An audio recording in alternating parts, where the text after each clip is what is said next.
बिस्मिल्लाहिर्रहमानिर्रहीम। A very good morning Lahore. This is your host Ruveza Rajput. एक नई चमकती महकती मुस्कुराती सुबह के साथ आप सबको मेरा सलाम।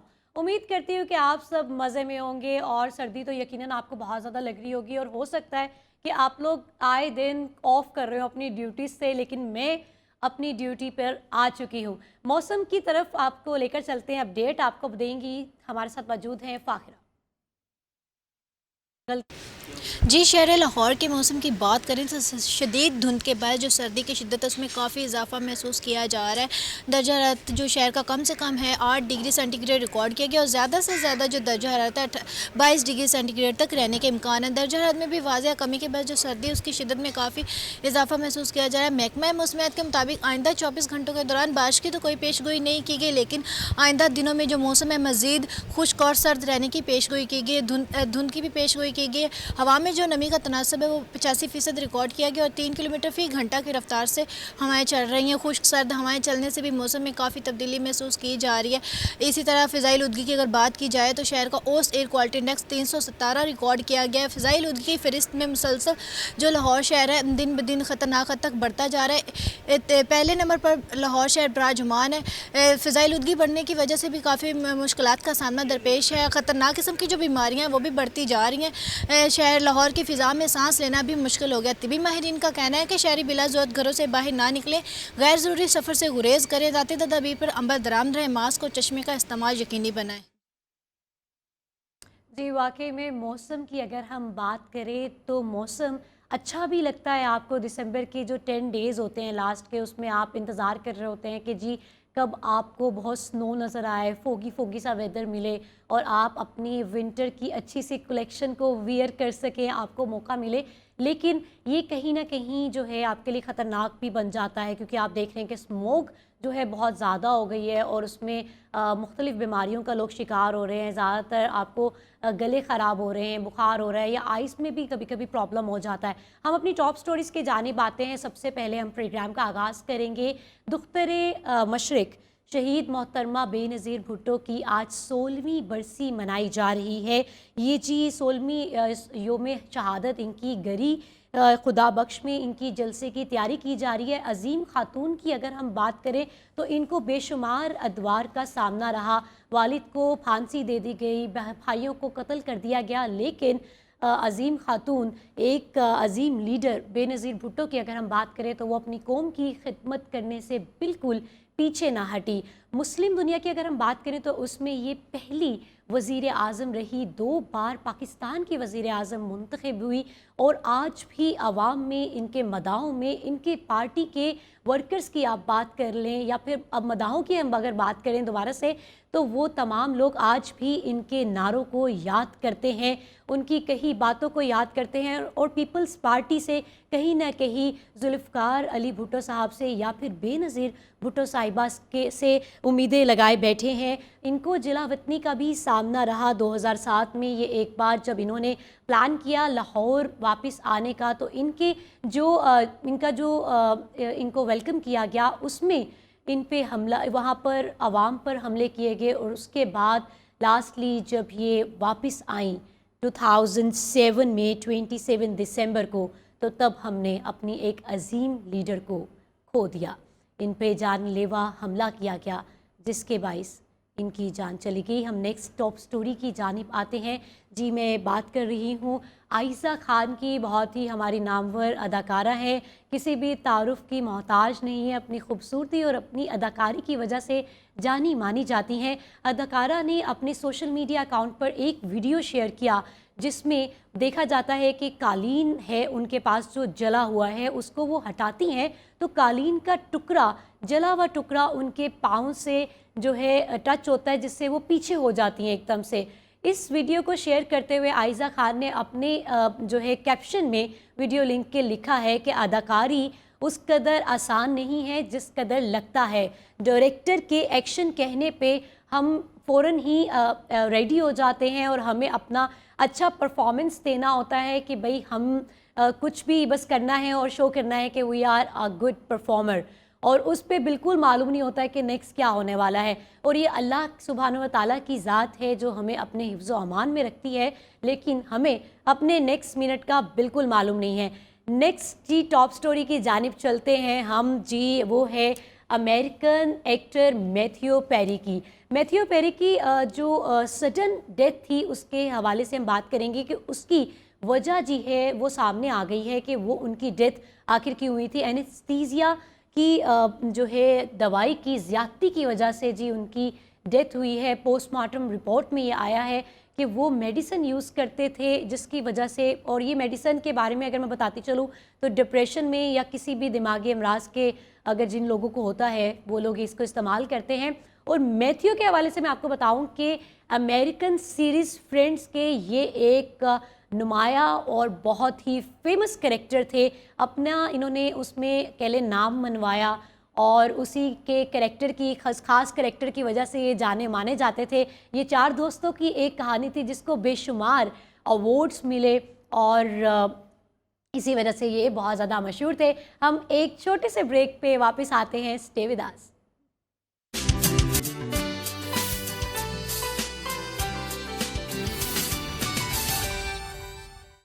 वेलकम बैक जी, गुड मॉर्निंग वंस अगेन। अब तक तो आपकी आंखें यकीनन खुल चुकी होंगी। अपने शो के हाइलाइट्स की जानिब आते हैं जी। आज के प्रोग्राम में हम बात करेंगे स्नो ब्लाइंडनेस क्या है, स्नो ब्लाइंडनेस के अलामात क्या क्या हैं, इंटीरियर डिज़ाइनिंग में रंगों का इंतखाब, और आपकी मुलाकात करवाएंगे नौजवान गुलकार और मिस पाकिस्तान शफीना शाह से।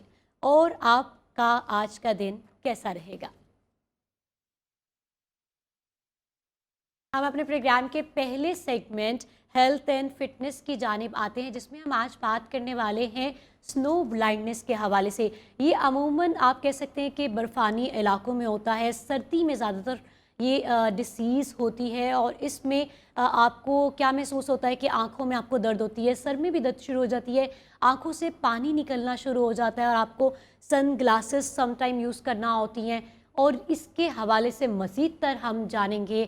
हमारे साथ हमारे गेस्ट मौजूद हैं ज़ैन अली, डॉक्टर ज़ैन अली हमारे साथ मौजूद होंगे, माहिर अमराज चश्म हैं ये। इनसे हम इस डिसीज़ के हवाले से जानेंगे कि ये किस कदर ख़तरनाक हो सकती है, इसके क्या क्या अलामात हैं और एक्चुअली ये है क्या।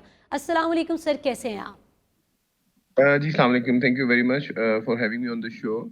बिल्कुल आपने बड़ा ही इंटरेस्टिंग टॉपिक इस वक्त आपने डिसाइड किया अपने शो के लिए। ये आजकल के मौसम के लिहाज से बहुत ज़रूरी है, ख़ासतौर पे वो लोग जो स्नोफॉल देखने के लिए नॉर्दर्न एरियाज़ में जाते हैं। सबसे पहले आप समझ लीजिए कि स्नो ब्लाइंडनेस होती क्या है। स्नो ब्लाइंडनेस फोटो केराटाइटिस, मैं क्या कह रहा हूँ, फोटो केराटाइटिस की एक टाइप होती है। फोटो केराटाइटिस से मुराद ये है कि आंख का जो बाहर वाला ब्लैक हिस्सा है ये डैमेज हो जाता है due to ultraviolet light. जब आप हाई एल्टीट्यूड पे जाते हैं, नॉर्थ पोल्स या साउथ पोल्स के ऊपर, या आई मीन हाई एल्टीट्यूड की तरफ जब आप मूव करते हैं तो एयर थिन हो जाती है, तो ओजोन की प्रोटेक्शन कम हो जाती है। जब ओजोन की प्रोटेक्शन कम होगी तो उसकी वजह से अल्ट्रा वायलेट लाइट का डायरेक्ट इम्पैक्ट होगा कॉर्निया के ऊपर, या इम्पैक्ट होता है रिफ्लेक्शन फ्रॉम द आइस। जिस तरह लोग राइट। जो आइस स्केटिंग करते हैं या आइस के ऊपर जाते हैं तो जो बेसिकली आइस से रिफ्लेक्ट होके लाइट आंख में जाएगी, that is also has a lot of ultraviolet doctor साहब, अगर एक्सपोजर। हम तो अलामात के बेसिकली हवाले से बात करें तो क्या क्या अलामात हैं? देखिए, जिस मैंने कहा कि ये फोटो केराटाइटिस है, यानी कि रोशनी की वजह से आंख के बैरूनी हिस्से के डैमेज है। इसमें सबसे ज्यादा जो बेसिक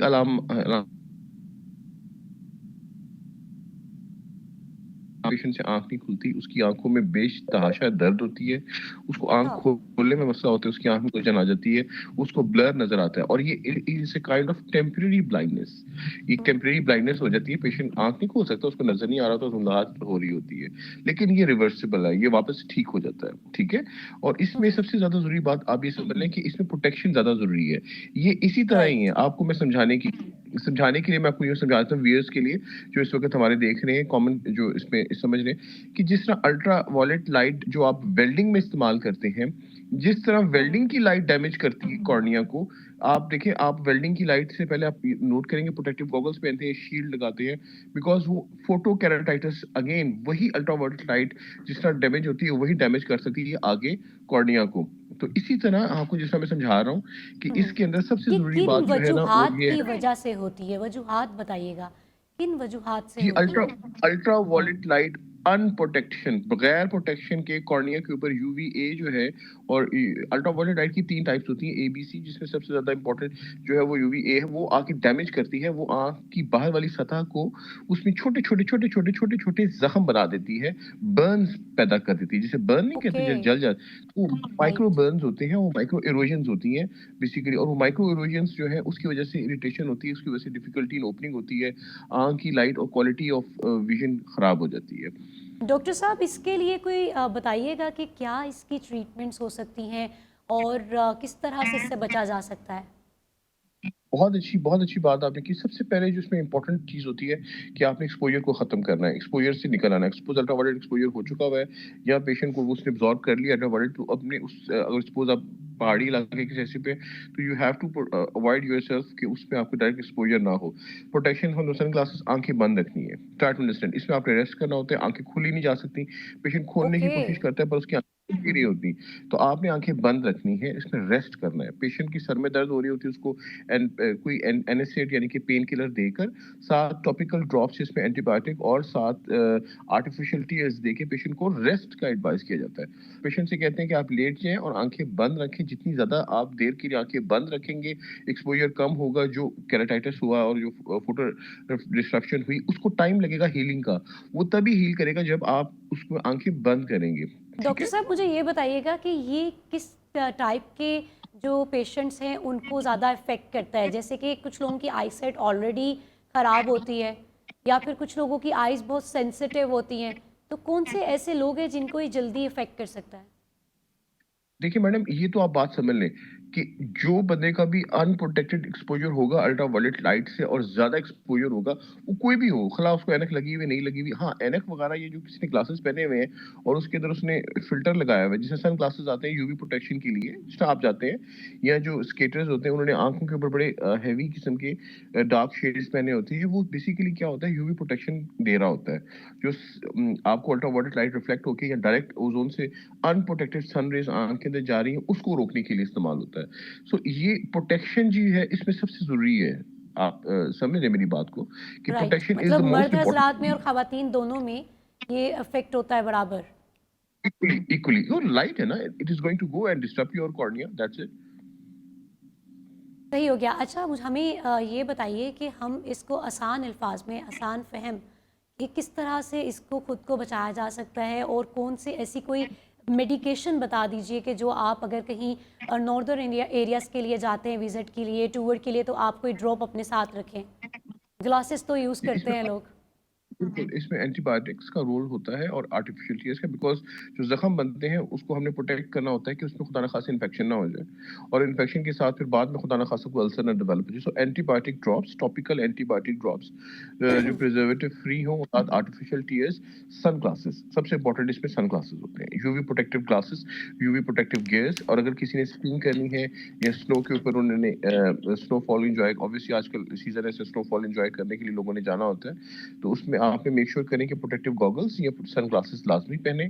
और उसके बाद मेक श्योर करें कि अगर खुदा ना खास्ता आंखों में जलन शुरू हो गई या पानी निकलना शुरू हो गया या इरिटेशन हुई, तो फौरन आंखें बंद करके आपने कम से कम 4 से 5 घंटे, 6 घंटे, 8 घंटे रेस्ट करना है, आंखें खोलनी नहीं है। इसमें ऑल सबसे राइट। बेस्ट आंखें कितने बंद डेज़ में रखें ये ताकि ठीक हो जाता है?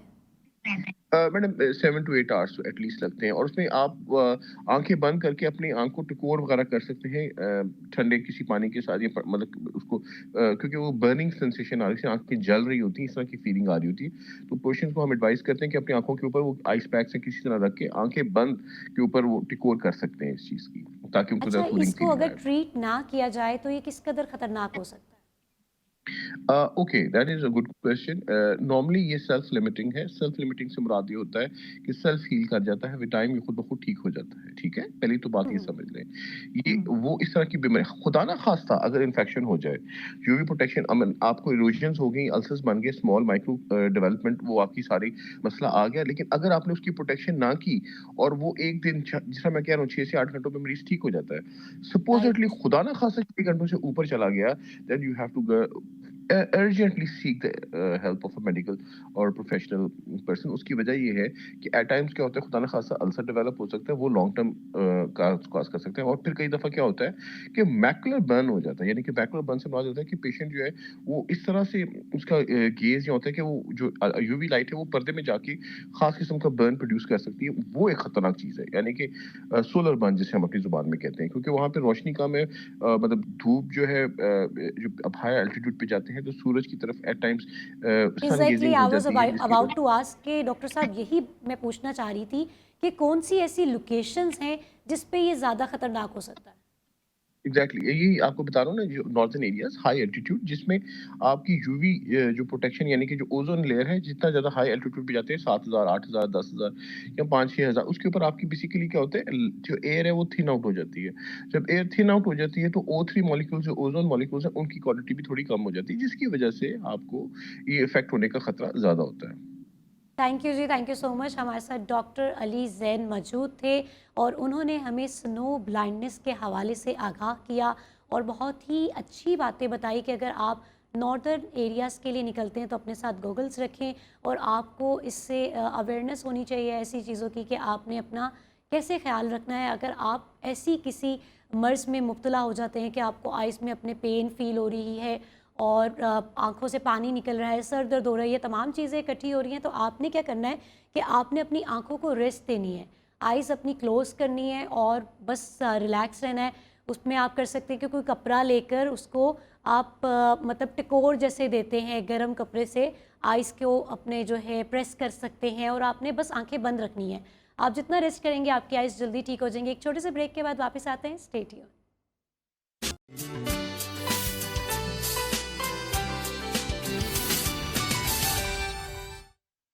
वेलकम बैक जी, गुड मॉर्निंग वंस अगेन। बात कर लेते हैं कुछ रंगों की। ख़वातीन की सबसे पहले यहाँ पे बात करेंगे कि ख़वातीन बहुत क्रिएटिव होती हैं। वैसे तो मर्द हजरात भी होते हैं, लेकिन ख़वातीन कुछ ज़्यादा होती है क्योंकि उनको रंगों की कुछ ज़्यादा से पहचान होती है। वो हर कलर में कोई ना कोई एक अपना जो है मोमेंट सेव कर लेती हैं कि जी रेड है तो वो इस तरह है, येलो है तो वो ऐसे है, वाइट ऐसे है, ब्लैक ऐसे, मतलब हर कलर भी वैसे अपने आप में एक स्टोरी रखता है। यहीं पर हम बात करेंगे इंटीरियर डिज़ाइनिंग की कि कौन नहीं चाहता कि अपने घर को खूबसूरत रंगों में सिमट दे एक तरह से। तो आज हम इंटीरियर डिज़ाइनिंग के हवाले से बात करेंगे और हमारे पास बहुत ही काबिल सी प्यारी सी गेस्ट मौजूद हैं। डॉक्टर तैयबा इंटीरियर डिज़ाइनर हैं। अस्सलाम वालेकुम जी, वेलकम टू द शो। कैसी हैं आप? वालेकुम अस्सलाम, बिल्कुल ठीक, आप बताइए। अल्हम्दुलिल्लाह। सबसे पहले तो मुझे ये बताइए कि ये सफ़र का आगाज़ आपने कब किया और कैसे इसको प्रोफेशन बना लिया? आई स्टार्टेड 20 years बैक, और ऑब्वियसली जब फर्स्ट ईयर स्टार्ट किया था, लेकिन देन ग्रेजुएशन और एमफिल के बाद मैंने इसको पीएचडी को ऑप्ट किया, क्योंकि बाय प्रोफेशन मैं हमेशा रंगों में और कुछ क्रिएटिव ही फील्ड में जाना चाहती थी। और मुझे ऐसे लगा कि क्योंकि मुझे घर बनाने का शौक़ है, सो इंटीरियर डिज़ाइनिंग ही मेरी पहचान भी बनेगी और मेरी मंजिल भी है। सो देन आई थॉट कि इसमें परफेक्शन तो आनी चाहिए, और वो मेरी पीएचडी से आ गई। So here I am. अरे वाह, ज़बरदस्त। मुझे ये बताइए कि कौन सी ऐसी कलर स्कीम है जिसे लोग बहुत पसंद करते हैं? अगर हम इंटीरियर डिज़ाइनिंग और फीमेल ओरिएंटेड प्लेसेस की बात करें तो it always go for the monochromatic, कि कोई सा भी एक कलर ले लेते हैं और हम उनके टिंट्स के साथ, शेड्स के साथ और टोन्स के साथ प्ले करते हैं। और साथ में ऑब्वियसली क्योंकि न्यूट्रल कलर्स का तो आना ज़रूरी है, सो उसमें बेज और वाइट, ऐश वाइट और इन कलर्स को जो है वो ज़्यादा प्रेफर किया जाता है। अच्छा, कितने ऐसे आपको क्लाइंट्स मिलते हैं जो तंग करते हैं बहुत ज़्यादा, जिनको एक बार पूरा मतलब बना के दे दिया जाता है और उसके बाद वो बार बार बताते हैं कि इसमें फलाना वाला कलर ऐड होना चाहिए था या आपने नहीं किया, अगर वो होता तो अच्छा होता? ऐसे कितने लोग मिलते हैं? कि शुरू में तो बहुत मिलते थे, लेकिन अब जैसे जैसे टाइम गुजरता जाता है और आपको आइडिया हो जाता है कि क्लाइंट्स को आपके कैसे साथ हैंडल क्लाइंट्स भी तजुर्बाकार हो गए। सो अब ये है कि I know how to deal and how to tackle these type of problematic अच्छा, क्लाइंट्स। okay. सो अब काफ़ी कम होता है इस तरह का मतलब एक्सपीरियंस। आपने वो टेक्निक सीखी है हाँ, किसको बिल्कुल। कैसे डील करना है। बिल्कुल बिल्कुल बिल्कुल ज़बरदस्त। अच्छा, हम यहाँ पर Pantone colour of the year की बात कर लेते हैं, वो कौन सा है इस दफ़ा? अच्छा, 24 का जो पैंटॉन कलर ऑफ द ईयर है दैट इज़ फजी पीच, और ये समर तक रहेगा। ओके। सो ये समर तक रहेगा और उसके बाद ऑब्वियसली विंटर का फिर नया आ जाएगा। अच्छा, ये कौन सेलेक्ट करता है? ये बेसिकली एक अमेरिकन ऑर्गेनाइजेशन है जो कलर्स को डील करती है, उसकी इंटेंसिटी को, नए कलर्स के नेम्स को, उनके टिंट्स को, शेड्स को, पिगमेंटेशंस को। सो वो हमेशा हर साल अपना जो पर ईयर जो कलर है उसको डिसाइड करते हैं। So Pantone is the name of that organisation. आपको कितने ईयर हो गए हैं इसमें? इंटीरियर डिज़ाइनिंग में Yes, it's yes. More than 16 years. 16 years, oh my God. 16 years में कितनी बार ऐसा हुआ है कि पेंटोन कलर आपको पसंद ना आया हो? हर बार ही पसंद आता है। अच्छा, क्योंकि- जितना आपने रुक के बोला, मुझे लगा कहेंगी कि हर बार पसंद नहीं आता है। नहीं नहीं, वो इसलिए क्योंकि अच्छा। इसके पीछे जितना भी पिछले जैसे 23 का जितने भी इंसिडेंट्स हुए हैं, जितनी हैपनिंग्स रही हैं, सो वो बहुत सोच समझ के, बहुत सिलेक्शन के बाद इसको चूज़ करते हैं। क्योंकि Right. ऑब्वियसली एक ऑर्गेनाइजेशन पूरी जो डिज़ाइन है हमारी इंडस्ट्री जो है 24 की, वो डिपेंड करती है इस कलर पे। सो वो बहुत ब्रेन स्टॉर्मिंग के साथ और उस हिसाब से फिर इसको चूज़ करते हैं। अच्छा, ज़बरदस्त। मुझे इसकी इकसाम बताएं कि कलर्स की कितनी इकसाम है इसमें? There are lots of types, लेकिन अगर हम इंटेंसिटी की बात करें तो एक कलर को हम 3 हिस्सों में क्लासिफाई करते हैं, टिंट्स, शेड्स एंड टोन्स, और उससे फिर आप हज़ारों कलर निकाल लें। अच्छा, क्योंकि हमें तो अगर हम अपने आउटफिट्स की बात कर लें या फिर हम लोग अपने हैंड बैग्स की बात कर लें, मतलब जितनी हम गर्ल्स को चीज़ें चाहिए होती हैं ना अपने लिए, अपने आप को ड्रेसअप करने के लिए, अच्छा, तो हमें चंद ही कलर्स के बारे में मालूम होता है। लेकिन अगर हम इंटीरियर डिज़ाइनिंग की जानिब चाहें तो उसमें इतनी इकसाम निकल आती हैं कि आप वाइट की ही सिर्फ बात कर लें तो आपको वाइट में ही ये 10 शेड्स निकाल के दिखा देंगे। एग्जैक्टली ऐसे ही है, ऐसे ही है। ऐसा है, इसकी ऐसे ही है। एग्ज़ाम होती हैं काफ़ी। अच्छा, तो उस मुझे ये बताइए कि 16 इयर्स मतलब एक अरसा ही कह लें आप, बिल्कुल। उसमें कौन सा ऐसा आपका साल है जो अभी तक याद है आपको, जिसमें बहुत से आपको क्लाइंट्स भी मिले, आपका अच्छा काम भी अच्छा हुआ और आप दिल भी आपका मुतमईन है उससे? 2023 मेरे लिए बहुत अच्छा, actually it was the end of 22 and then 23। All right. क्योंकि उसमें मुझे मैंने एक्सपीरियंस किया, इंटरनेशनल डिज़ाइन को भी मैंने केटर किया, डिफरेंट मुल्कों में जाके भी मैंने डिज़ाइन को बहुत इन डेप्थ उसकी स्टडी भी की, और केस स्टडीज़ मैंने बहुत की, क्लाइंट्स मुझे बहुत अच्छे मिले, और बाय प्रोफेशन में मैंने ग्रोथ बहुत अच्छा किया।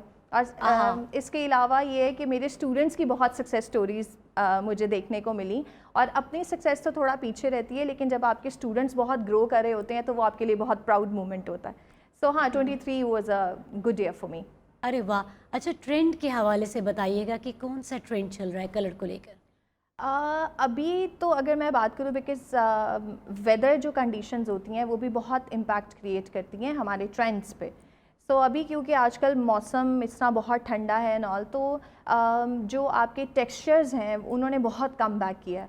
जैसे आपके वेलवेट्स हैं, आपके जिकार्ड्स हैं, आपका बास्केट वीव है, ट्विल वीव है, सो इसने बहुत कम बैक किया है, और वो बहुत इंस्टेंट आपके डिज़ाइन को, इंटीरियर डिज़ाइनिंग को बहुत लग्जरी लुक देता है without spending like a kidney on the design. So हाँ, ये ट्रेंड बहुत सस्टेन भी रहा है। अच्छा, इसमें भी हम अगर बात करें तो बहुत सी टाइप्स आ जाती हैं, तो सबसे पहले हम टाइप्स जान लेते हैं, फिर नेक्स्ट क्वेश्चन कर लेंगे। लेकिन डिज़ाइन में, इंटीरियर डिज़ाइनिंग में टाइप्स तो we have lots of, like in hundreds. लेकिन अगर मैं स्पेसिफिकली बात करूं पाकिस्तान की, तो जो हमें देखने को मिला है बहुत ज़्यादा और बहुत सेफ प्ले है, that is modern style and monochromatic के साथ में हमने जो मॉडर्न स्टाइल को क्रिएट किया है, देन फ्यूजन और मिनिमलिस्ट डिज़ाइन अप्रोच। आपका पसंदीदा इसमें से कौन सा है? Minimalistic approach. उसकी क्या खास वजह है? मुझे ऐसे लगता है क्योंकि हमारे यहाँ पर जैसे we have a very busy lifestyle, so we can not deal with the intricate and lots of things के, जैसे ट्रेडिशनल में you have lots of colours, lots of textures and all.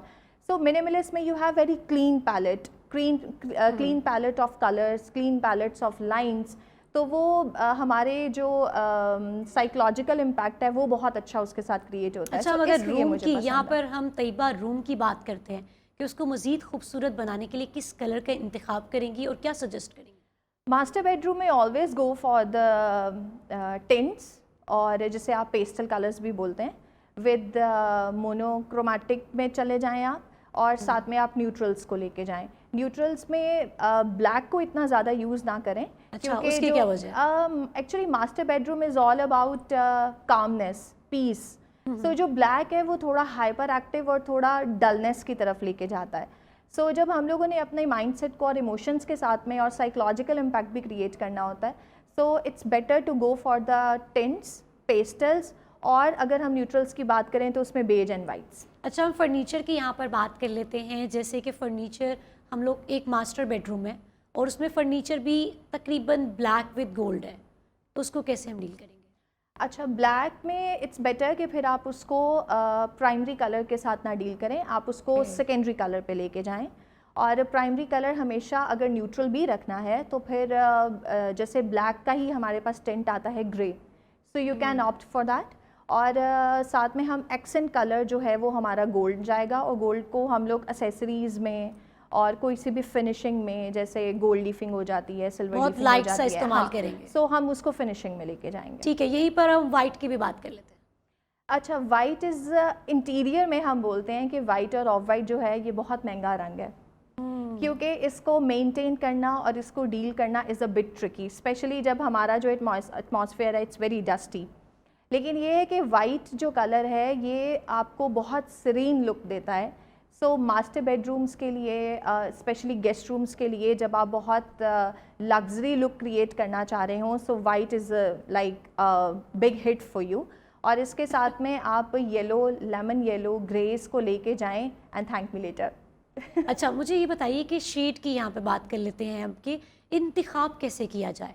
मतलब जिन लोगों को, हमने लोगों को भी तो एक्नॉलेज करना है ना कि उनको अपने फर्नीचर के साथ किस शेड और किस टोन की जानिब जाना चाहिए, तो कैसे सिलेक्ट करें? देखिए, कोई मोटा मोटा लोगों को समझा दे। एक्चुअली देखिए, जो हमारी वॉल्स होती हैं ना वो हमेशा न्यूट्रल कलर्स में रहती हैं। बिल्कुल। और न्यूट्रल कलर्स का मतलब ये है कि आप वाइट या ऑफ वाइट का कोई सा भी टिंट, कोई शेड ले लें। राइट। और जब आप फर्नीचर की बात करेंगे, क्योंकि देखिए furniture is a life time investment, आपने हर 2 महीने बाद उसको चेंज नहीं करना होता जैसे हम एसेसरीज़ कर लेते हैं। सो फर्नीचर के लिए भी बेस्ट तरीका यही होता है कि आप उसको न्यूट्रल में ही लेके जाएं, और उसमें अगर आपने कलर ऐड करना है, कुछ स्पार्क ऐड करना है, then play with the accessory. तो फर्नीचर में आप वाइट्स लें, ऑफ वाइट लें, ग्रेज लें। और हाँ, अगर जैसे मुझे मेरी डिज़ाइन फ़िलासफ़ी ये है कि एक कमरे में अगर मैं सब कुछ न्यूट्रल रख रही हूँ तो मैं कोई सा भी एक फ़र्नीचर पीस जो है वो मैं बहुत ब्राइट कलर का रखती हूँ। सो वो फिर आप एक्सेंट कलर, जो भी आपकी कलर स्कीम है, आप उस हिसाब से मे बी कोई सीटर, मे बी कोई सिंगल सोफ़ा, आप इस तरह का उसको थोड़ा पॉपअप कलर की तरफ लेके जा सकते हैं। अच्छा, ज़बरदस्त। अच्छा, मुझे ये बताएं कि एज एन इंटीरियर डिज़ाइनर आपने अपना घर ही पूरा मतलब खूबसूरत बनाया हुआ है, या कोई मखसूस ऐसा कमरा है जिसमें आपकी सलाहियतें हम देख सकते हैं? नहीं, आई थिंक ऑल ओवर। और अगर मैं All बात over? करूं कि मेरा डिज़ाइन आपको कहाँ पे ज़्यादा मिलेगा, तो then it's a kitchen, because I love to cook and I know कि मैंने उसमें जितना भी टाइम स्पेंड करना है, मैंने अपने पीस ऑफ माइंड के साथ खेलना है। सो हाँ, किचन मेरा बहुत अच्छा है, और इसके अलावा मेरा ड्राइंग रूम भी अच्छा है। मैं अपने टेरेस को बहुत अपडेट करती रहती हूँ और बार बार चेंज करती हूँ डिज़ाइन, क्योंकि जितने भी हमारी गेट टुगेदर्स होती हैं और जितनी भी पार्टीज़ होती हैं वो मैं अपने टेरेस पे करती हूँ। सो हाँ, ये 3-4 ऐसे पॉइंट्स हैं जहाँ पे आपको मेरा अच्छा, डिज़ाइन आपने ज़्यादा किचन नज़र की आएगा। बात की है जो बहुत ही यूनिक सी लगी है। किचन के हवाले से सजेस्ट करें कि कौन सी कलर ऐसी स्कीम है जो आंखों को भी अच्छी लगे और मतलब मज़े की लगे सबसे? अच्छा, या मैं अपना एक्सपीरियंस आपके साथ शेयर करूँगी। बैक इन 2019 मैंने एक किचन डिज़ाइन किया था मॉडल टाउन में, और वो जो खातून थी उनको लाल रंग बहुत पसंद था। So she was stuck on that कि भाई मुझे तो लाल किचन चाहिए। और मैं उनको कह रही थी कि आप इमेजिन करें जून जुलाई की गर्मी और आप खाना बना रही हैं और लाल रंग के किचन में, how you will deal with that. लेकिन खैर she was stuck on that. लेकिन किचन में ये है, क्योंकि हमारा हाइजीन हमने बहुत मेंटेन रखना होता है, क्लीनलीनेस बहुत मेंटेन रखना होता है। So white kitchens, of white kitchens are very hit, इसके साथ में आप कुछ मेटालिक्स को ऐड करें, जैसे मे बी सिल्वर ग्रे हो, सिल्वर हो, और कोई सा भी एक पॉपअप कलर आप यूज़ कर सकते हैं. It can be lemon yellow, it can be something related to blue, it can be a shade or a tint of any grey colour. अच्छा तैयबा, आँखों को भी अच्छा लगना, मतलब आँखों को ठंडक मिले और सुकून मिले, ये बहुत इंपॉर्टेंट है. हम देखते हैं कि आसमान अल्लाह सुब्हान ताला ने एक स्काई सा ब्लू सा बनाया हुआ है, हम ऊपर देखते हैं तो हमें आंखें ऐसे बंद करने की ज़रूरत नहीं पड़ती. एक ग्रीन भी बहुत अच्छा लगता है, वाइट में भी एक पीस है बिल्कुल. तो ये कलर्स ज़्यादा इन होते हैं या फिर अलग निकालते हैं कुछ नए नए कलर्स कि समटाइम मिक्स करने का सोचते हैं? नहीं, देखिए ये वाले जो कलर्स हैं ना, इनकी अपनी प्रेजेंस है, क्योंकि ये साइकोलॉजिकल इम्पैक्ट इनका एक डिफाइंड है. जैसे ग्रीन कलर की अगर हम बात करें तो ये एज अ स्टिमुलेटर काम करता है आपकी भूख को बढ़ाने के लिए. सो इसलिए अगर आपने नोटिस किया हो तो रेस्टोरेंट में कहीं ना कहीं आपकी टेबल के आसपास उन्होंने सब्ज रंग का कुछ ना कुछ ज़रूर रखा हुआ होता है. ऐसा तो ये मार्केटिंग स्ट्रैटेजी भी होती है, प्लस ये this is how you deal with the psychology of a आप ह्यूमन. जब रेस्टोरेंट्स का विजिट करें तो आपने जो है बिल्कुल भी है ना ग्रीन चीज़ों को नहीं देखना, वो कह रही है भूख लगती है उससे. सो ये है कि ऑर्डर देने के बाद आप ग्रीन को बिल्कुल मत देखें. बिल्कुल. सो ये कि green, sky blue, lavender colour, then अभी फजी पीच जो 24 का कलर है, ये सारे वो कलर्स हैं जो बहुत स्मूथनेस के साथ कामनेस को प्रमोट करते हैं. ज़बरदस्त. डॉक्टर तैयबा, मुझे लास्ट हमारे पास आपके साथ मिनट है, उसमें मुझे आपने ये बताना है कि अब हम जिस माशरे का हिस्सा है उसमें हर तरह के लोग हैं ना, उसमें हम अपर क्लास की भी बात करते हैं, ऑर्डिनरी लोगों की भी बात करते हैं, तो हमें उनके हिसाब से आपने बताना है कि कौन सा ऐसा कलर स्कीम है, कौन सी ऐसी इंटीरियर डिज़ाइनिंग है जो एक आम शख्स भी अफोर्ड कर सकता है, तो क्या सिलेक्ट करना चाहिए उनको? अगर हम डिज़ाइन में से बात करें तो आप फीचर वॉल अपनी ऐड कर लें और वो आपका पूरा जो कमरा है वो आपको डिज़ाइनर लुक देगा. अरे वाह. कलर स्कीम की अगर हम बात करें तो आप ग्रीन का भी कोई भी टिंट या शेड ले सकते हैं, या फिर आप navy blue, royal blue, teal blue, और इसको आप ऑफ वाइट के साथ, वाइट के साथ, सिल्वर ग्रे के साथ आप लेके चले जाएं. It looks very expensive look, designer look, और बहुत इजीली अप्लाई भी हो जाता है. बहुत इजीली अप्लाई भी हो जाता है.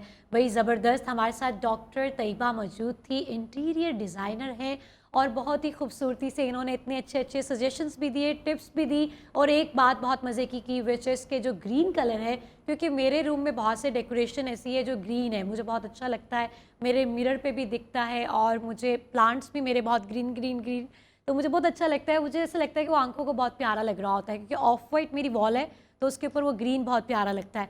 तो अभी जी तैयबा ने बताया कि रेस्टोरेंट में ये एक मार्केटिंग पॉइंट ऑफ व्यू से हम देखें तो वो ग्रीन जो आपको प्लांट्स नज़र आते हैं ना, वो आपकी भूख उससे ज़्यादा होती है. तो आप ऑर्डर देकर उसे मत देखा करें. एक छोटे से ब्रेक से वापस आते हैं. Stay with us.